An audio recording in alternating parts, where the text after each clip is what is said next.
Good afternoon, everyone. It's Chris from Solstice ATR as well as Axel. You can find us on the website, Twitter, Instagram, as well as Discord. Remember, we use this adaptive algorithm for side market, up market, and down market. We're not a broker dealer. Our past performance doesn't give us any indication of our future results. Remember to hit the subscribe, share with your friends, let us know your commentary. We're here to help you and give you some little bit of education. And once again, you can check us out on the website. Let's go to the first slide. What I did, I put the Dow Jones Industrial Average, the ETF, with the small cap, the NASDAQ, as well as SPY. This is the weekly chart on the profile showing you from 2019, 2020, from February 19th to March 23rd, the lows of 2020, the highs of it, then the 2022 rally, 21 rally, the 2022 reset, and the 2023 rally up. We created a cup, a handle, and we got a breakout. But on the most important thing on the daily chart, we are in a linear regression uptrend. If I zoom in this area from 2022, so what we're going to do is go to the daily 2-year time frame. We're going to do 2 years, and instead of weekly, we're going to use a daily chart so everyone can see what we're doing and how we're doing this setup for you in order to help you out. As you can see from this bottom down here, that was that regression uptrend channel. We are still in an uptrend on the long term. But what I want to do is grab the same bottom here. You can see it with this control point here, which is the low. We can gonna make this a little bit more visible for everyone's eyes on the combination of the four. We're going to use yellow and we're going to use the level 2 on the charts. The reason why I want to show the uptrend in a linear regression uptrend, so we can grab this point here to here, but we can see it broke down. But if I grab this point here or this one here, I'm going to show you how to set it up. It may be a little bit off on that regression channel. Give me a second. I may have to adjust it. Edit the property. And what we want to do is make it yellow. We're going to do level 2 once again. And we're going to make it 2. I'm going to activate this level and bring it down to the one before. If I grab this area here to this point here, we can see we are in a linear regression uptrend. This is the high of it. This is the low of it.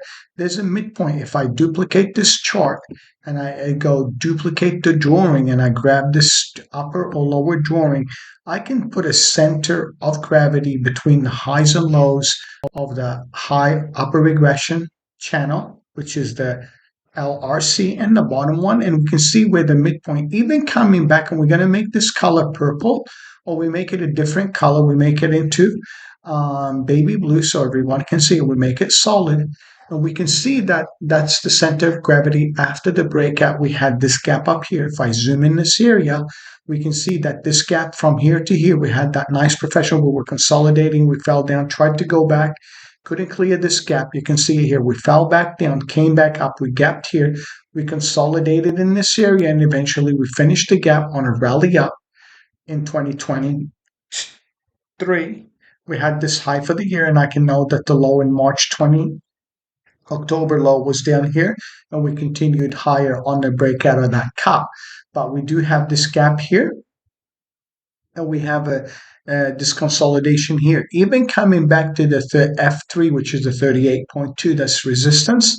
That's the 50%, that's 61.8, and that's the backside of this channel. There's a 200 SMA, 116 SMA, an 89 EMA, and a 50, as well as an 18 SMA. I usually use the 18 and the 50 SMA, which is the yellow, green, and red, for direction. Whenever they cross from the bottom, this is what we call a bullish golden cross.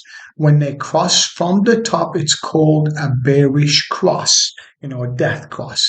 So this is how I use it in the overall market. Let's take a look at the New York FANGs, which represent the NASDAQ 100, and we're going to go to the weekly chart, 3-year, and let's do 5 here so that way we can get a better view of the overall market.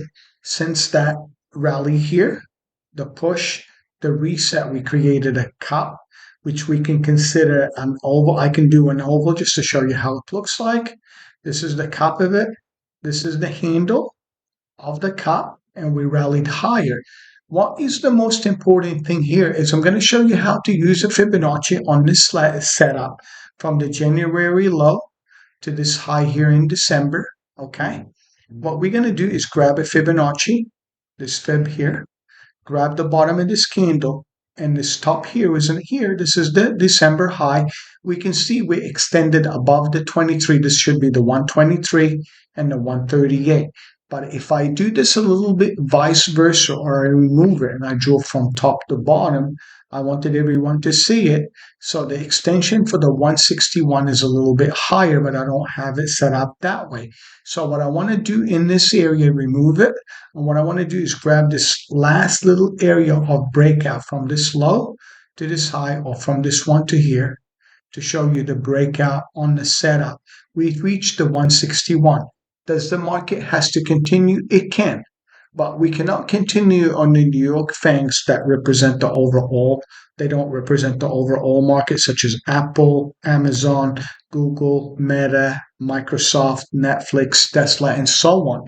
The most important thing is to understand that the market cannot go on tech sector or part of the top 10 in the S&P or top 10 in the NASDAQ. I want to give you an overall what the mid cap and small cap are doing in relationship to those large caps. Can we get a retracement of 15.5%? Possible, but it does not have to the market do that. So I wanted to show you the New York FANGs because we are running away from that Fibonacci resistance. That's support. That's the midpoint F5. F3 is a 38.2 and F6 is a 61.8. So I usually have extensions to the top, extensions to the bottom in relationship to the overall market on the New York FANGs.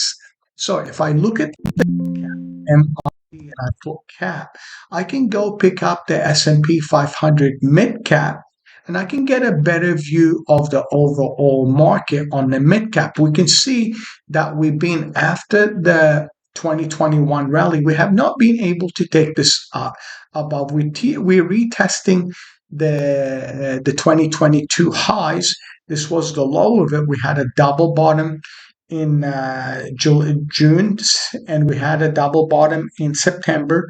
We tried to rally, but we had an inside year. We created a W.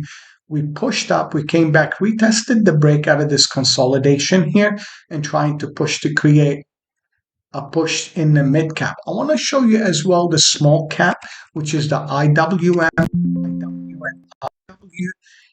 IWM is the Russell 2000 mid cap. As you can see, after this rally, the prior year was inside, and 2023 and 2022, after the push up, we had the fall. We are in consolidation in a box. If I remove this, you can see the Fibonacci's. What I'm going to do is use IWN, which is,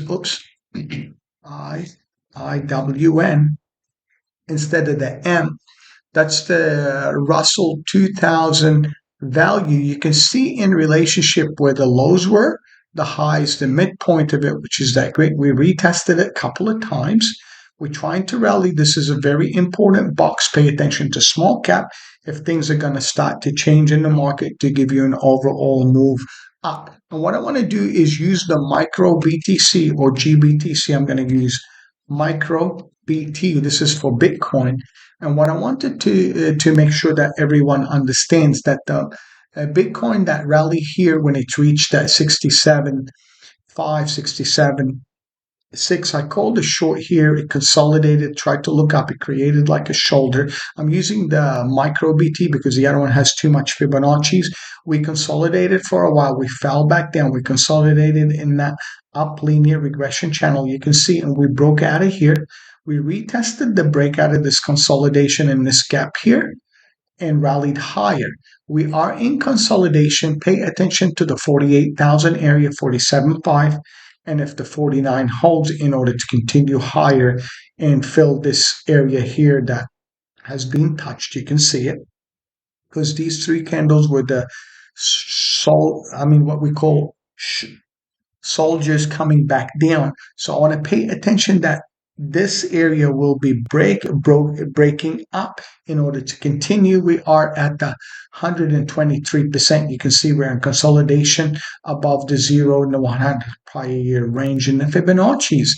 If this is going to continue, we'll get to the 50, we'll get to the 61, 78. When usually it gets up in this territory, look for a possible reversal. But what I want to do is pay attention to this area. If we get consolidation, there's an opportunity for one more time buy in Bitcoin. And remember, we use the RSI between 15 or 20, 50, and 80 to 85. The reason behind it, I use the RSI. What we're going to do is use the micro BT, micro ES.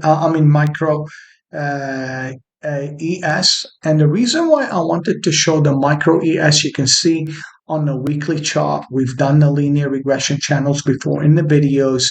We trending up. We broke out of this area here because we have this gap. We rallied up, consolidated, pushed higher, and I put this oval here a couple of weeks ago.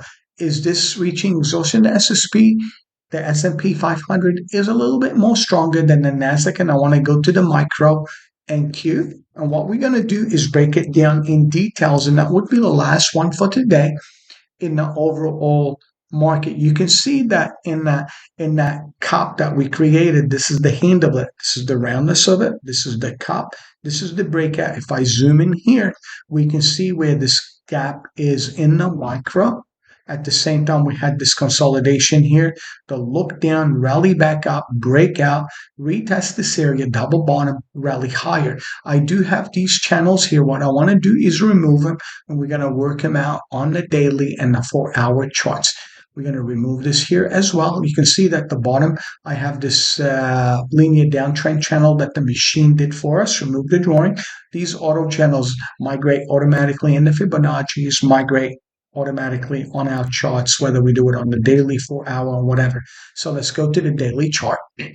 What I wanted to do is show this consolidation for a while. We were range bound between the July and November of 2022. This was December. Then we had that little push up into the close by end of the year in 2023. We pushed up and we consolidated out of this area and we pushed higher. So what we want to do is pay attention to the overall market because this is a professional gap. I put these ovals here. We are in a linear uptrend channel. We can see this. We're going to do an auto channel. We can see that this bottom is here. They are very similar. Even if I grab that one, we're going to put it in yellow so everyone understands what I'm doing. And the reason why I want to mark them a little bit more sharper, I want everyone to pay attention to the breakout and breakdown of these channels. We're going to do the same thing here. On this channel, you can see it. It's breaking out here. And we're going to do number 2 on this one, edit the property. We're going to make it yellow too. We're going to make it number 2. I'm going to activate it. The reason why I didn't anchor it correctly, activate the property. And I'm going to grab this bottom here because it's a little higher than the other one. So we are in an uptrend wedge, linear regression uptrend. Even if I duplicate this channel and I put one here in the center of gravity, we can see where that center of gravity is in relationship to the overall market. The most important thing in this rally, what we want to do is make this blue. Edit the property. We'll make it blue or cyan color or cyan. And we can see where that midpoint is on the daily chart. The linear regression uptrend channel, we double topped a little bit in the NASDAQ, and we fell down on that daily chart inside the range, inverted hammer like it did here. This is in consolidation. There's exhaustion. I have to pay attention to that midpoint here in case I do lose the 17,800 area, 92 area, then I have to pay attention to the backside of this channel and the 50 SMA on the daily chart. Remember the 18 and the 50, the 89 EMA, 116, that's the F5. F3 is a 38.2 and F6 is a 61.8. And you can see that the RSI, when we were climbing here, this is a higher low. You can see every time it created a higher high, we're getting a higher low on the RSI. If I grab this control point to this one, we can see that we are in a little bit of a downtrend channel. Until we break this downtrend channel up, we have to pay attention to the 50 RSI in case it retests it and bounces off above the 61.8, coming to the 78, 80, then 85. Then the trend changes to the upside. If I'm coming back down to the 50 and getting a bounce, that's great. If I lose the 50, I look for the 38.2 and the 23 and eventually the 15 for the reversal back up. This is on the daily chart. But if I go to a 4-hour chart, we're going to go intraday. And what I want to do is on that intraday, I'm going to use 20 days. We're going to use 4-hour or 6-hour. It doesn't matter. It's going to give you an overall view of the 6 hours. Will give you an overall view of the 24-hour between the Asian market, Australian market, the Middle East markets, as well as the European markets in relationship to the trading hours in the U.S. The trading hours are in black for U.S. market. The overnight action are in gray. We can see that the last week's high was here and the low and high. What I want to do is get a measured move. We use this indicator here. I'm going to grab this peak here. We can see that we stayed in range, but the NASDAQ fell a little bit lower. And you can see that the machine activated this. We're going to go to the 17th instead of the 18th, just to show you a little bit where the Fridays are, where Friday action is and the holiday that we had. We can see that the high was here, the low was here because we had President's Day. We came back to the retracement. We looked above the 100%. You can see here I have 75 and 25. What I want to do is activate these to 80 and 20. Edit the property. You can see it on the charts where you see 20 minus 25 or 20, 25.25. Just going to make it 2.